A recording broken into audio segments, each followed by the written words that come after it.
kulan wacan oo wanaagsan idil ahaantiin baa khiyaarta hawada nagala socotaay isku soo noqod wanaagsan iyo muuqaal hor leh qodobada warka ku daawan doontaan hadduu allaha awoodda loo ogolaadana waxaa ka mid ah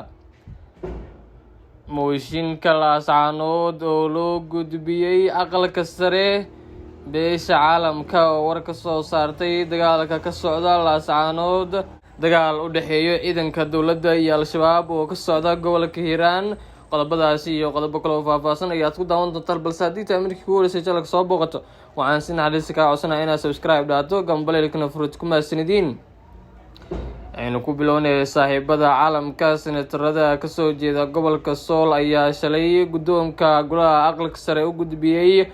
mooshin la xiriira xaaladda ka taagan gobolkaasi gaar ahaan magaalada laascaanood gudoomiye ku-xigeenka koowaad ee golaha aqalka sare ayaa kala fadhigii shalay ka sheegay in mooshinkaasi ay qabteen balse ay dib u dhigayaan kadib codsi laga daba keenay sida uu sheegay waxaa jira mooshin ay keeneen saratanada arrinta sool iyo laascaanood ku saabsan mooshinkaasi waan qabanay laakiin codsi ayaa ka daba yimid oo ah in dib loo dhigo marka dib ayaan u dhignay ayuu yidhi gudoomiye cali shacbaan waxa uu intaasi kusii daray marka uu xilligiisa soo dhammaysto ee nidaamkiisa uu soo dhammaysto ayaa isagana dib idinka soo wadaageynaa wixii idinka noo qaadaan ayaa sharci ah annaga sharci ayaa ku shaqeyneynaa nidaam ayaan raaceynaa gole ayaan nahay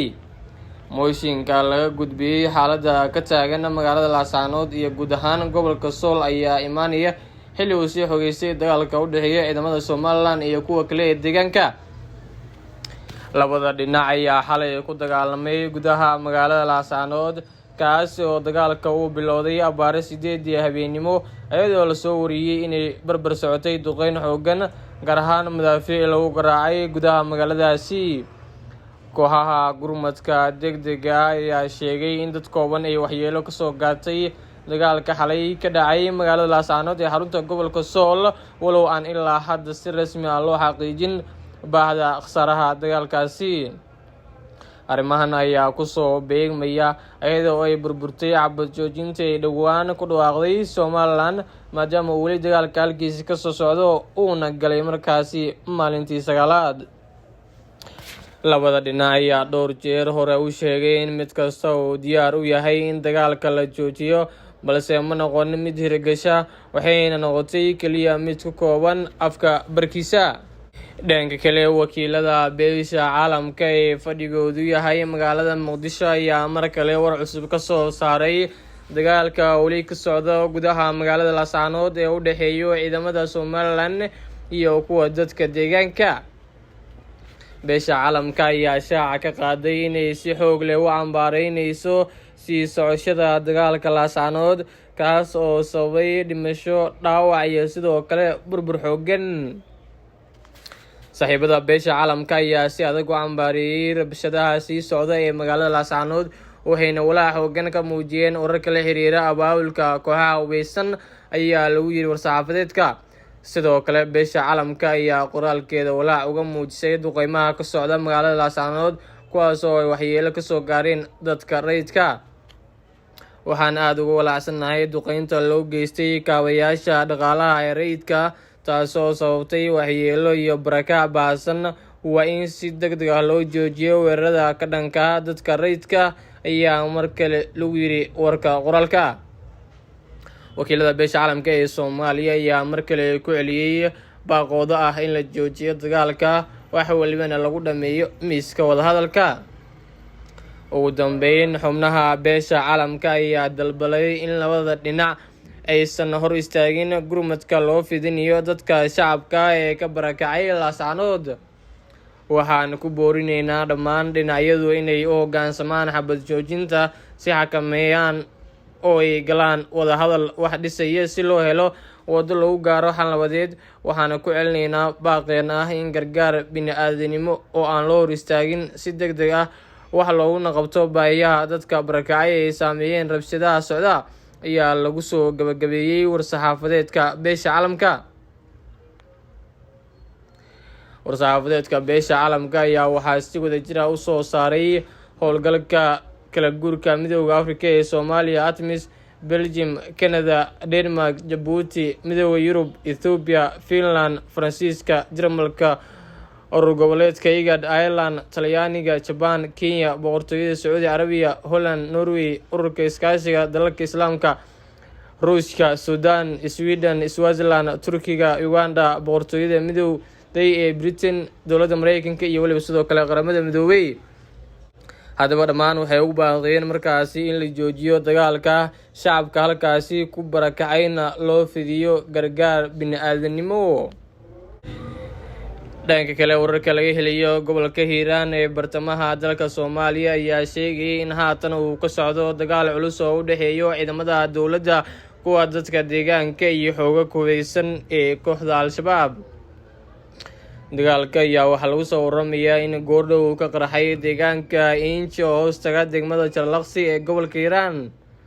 ilo wareedyo lagu kalsoon yahay ayaa inoo sheegay in dagaalka ay qaadeen ciidamada dowladda iyo kuwa laga baxay dib u xoreynta ee ka howlgala gobolkaasi, kuwaasi oo weerar ku qaaday xubno ka tirsan Shabaab oo doonayay inay ka gudbaan webiga Shabeelle.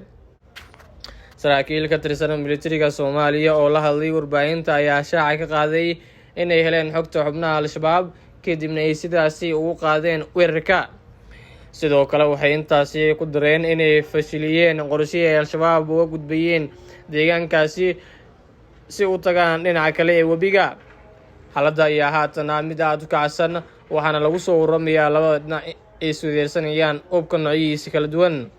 ururka ayaa intaasi kusii daraya inuu jiro khasaare lixaad leh oo kooxda Al-Shabaab lagu gaarsiiyey dagaalkan, maadaama iyaga oo aan filin lagu qaaday weerar gaadma. dhanka kale, ma jiro wax hadal oo kasoo baxay dhinaca Al-Shabaab oo ku aadan dagaalkaasi weli ka socda duleedka degmada Jarlaqsi.